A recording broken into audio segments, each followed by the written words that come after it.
नमस्कार दोस्तों, मैं आप सबका चिर परिचित दोस्त उपस्थित हूँ। दोस्तों, आप सभी की सेवा में कुछ महत्वपूर्ण जानकारियों को लेकर के दोस्तों, जो आपके लिए बेहद लाभकारी साबित होंगे। दोस्तों, भारतीय लड़के वर्जिनिटी को लेकर इतना सोचते हैं कि उनके लिए ये जीने मरने का सवाल बन जाता है। दोस्तों, इसीलिए हम आपको बता रहे हैं कि वर्जिन के कितने प्रकार होते हैं। जैसे जैसे हमारा देश सेक्स को लेकर लिबरल होता जा रहा है, वर्जिनिटी के कई लेवल्स बन गए हैं। कोई सती सावित्री टाइप वर्जिन होती हैं, तो कोई झूठ मूठ के वर्जिन होने का दावा करती हैं। जी हाँ दोस्तों, यहाँ 15 साल की उम्र में जबरन किया जाता है लड़कियों का वर्जिनिटी टेस्ट। 1950 से 60 के दशक तक दोस्तों, जो वर्जिन लड़कियां होती थीं वो यहाँ पर छूने से भी घबरा जाती थी। वो सेक्स को लेकर इतनी डरी हुई होती हैं या दिखाती हैं जैसे मौत ही आ जाएगी। ऐसी वर्जिन ने कभी किसी मर्द को किस तक नहीं किया होता है। खुद को सेटिस्फाई करने की बात तो छोड़ ही दीजिए, अगर आप भी ऐसी ही किसी लड़की को डेट कर रहे हैं जिसने आपको कभी ढंग से छूने तक न दिया हो, तो इंतज़ार कीजिए, शादी तक का इंतज़ार। ऐसी वर्जिन के पहले कई बॉयफ्रेंड्स रह चुके होते हैं, लेकिन उन्हें सेक्स का मज़ा चखने नहीं देती, मगर वो अपने बॉयफ्रेंड के साथ किसिंग और कडलिंग में इन्वॉल्व हो चुकी होती हैं। कुछ लड़के तो मौके का पूरा फ़ायदा उठाने में उस्ताद होते हैं। दोस्तों, वो उनके ब्रेस्ट को छूने का मौका भी पा जाते हैं। तो अगर आप लंबे समय तक एक केयरिंग बॉयफ्रेंड बने रह सकते हैं, तो आपको इस इंतज़ार का फ़ायदा मिल सकता है। हम अब कुछ ऐसी वर्जिन लड़कियों के बारे में बता रहे हैं दोस्तों, या कुछ ऐसे गाँव के बारे में जो अपने माँ बाप के सामने ही शारीरिक संबंध बनाती हैं। ये वो वर्जिन होती हैं जिन्होंने पेनेट्रेशन छोड़कर बाकी सब कुछ ट्राई कर रखा होता है। अपने बॉयफ्रेंड को ब्लो जॉब देने से लेकर फिंगरिंग तक का मज़ा उठा चुकने के बाद ऐसी वर्जिन पहली बार पेनेट्रेशन पर ब्लीड कर सकती हैं। लेकिन क्या उन्हें वर्जिस की कैटेगरी में रखा जाना चाहिए?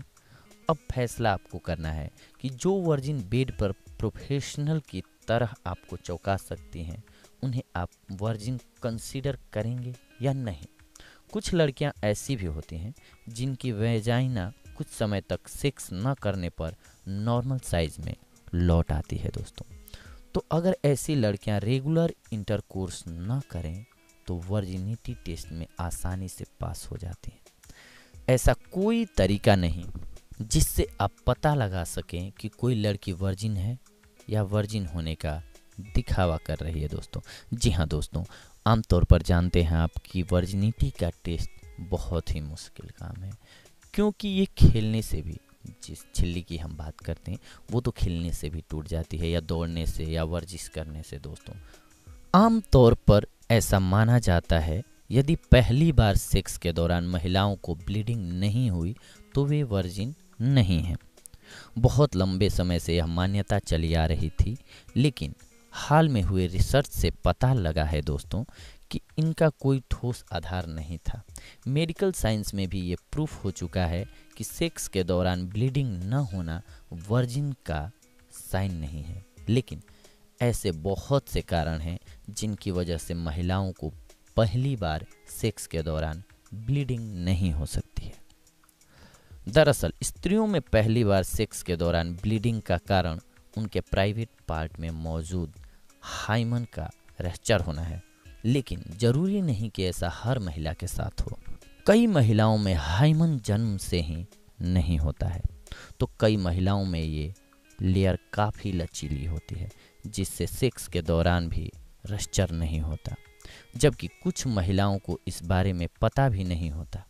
कई बार महिलाओं के अधिक स्पोर्ट्स में रहने, डांसिंग करने, घुड़सवारी करने या बाइक स्कूटर चलाने की वजह से भी चीज़ों से भी हाइमन पहले ही रैप्चर हो जाती है। दोस्तों, महिलाओं के बारे में ये पता लगाना कि वो वर्जिन हैं या नहीं तब तक नहीं पता लगाया जा सकता जब तक महिलाएं खुद इस बात को स्वीकार न कर लें या फिर वे प्रेग्नेंट न हो जाएं। रिसर्च में भी ये बात साफ हो चुकी है कि लगभग 42% महिलाओं को ही पहली बार सेक्स के दौरान ब्लीडिंग होती है। अब आप कभी भी अपनी पार्टनर पर इस बात को लेकर संदेह न करें कि वो वर्जिन है या नहीं। योनि के छेद के चारों ओर त्वचा की एक परत होती है। ये छेद को पूरी तरह कवर नहीं करती है। पहली बार सेक्स करते समय आपको इसे भेदना नहीं होता है, बस धीरे से दबाव डालना होता है और त्वचा अपने आप ही खींचकर खुल जाती है दोस्तों। ये त्वचा खोलने या सैनिटरी नैपकिन इस्तेमाल करने से भी खींच या फट सकती है। ऐसी उम्मीद मत रखो कि हर लड़की को पहली बार सेक्स करने में खून आएगा। जैसे कि लड़कों से ये उम्मीद नहीं रखी जाती कि रात भर आप में उत्तेजना बनी रहेगी।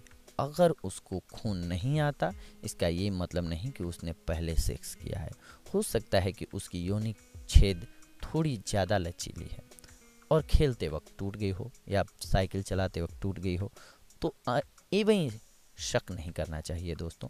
तो देखा आपने आज कि हम लड़कियों की वर्जिनिटी का अंदाज़ा कैसे लगा सकते हैं, पर इसके लिए कोई भी ठोस सबूत नहीं है दोस्तों। तो इसलिए इसके लिए घबराना नहीं चाहिए और किसी पर भी शक नहीं करना चाहिए दोस्तों। अगली बार हम आप सभी से जुड़ेंगे कुछ और महत्वपूर्ण जानकारियों को लेकर के, कुछ और महत्वपूर्ण बातों को लेकर के। तब तक के लिए धन्यवाद, नमस्कार।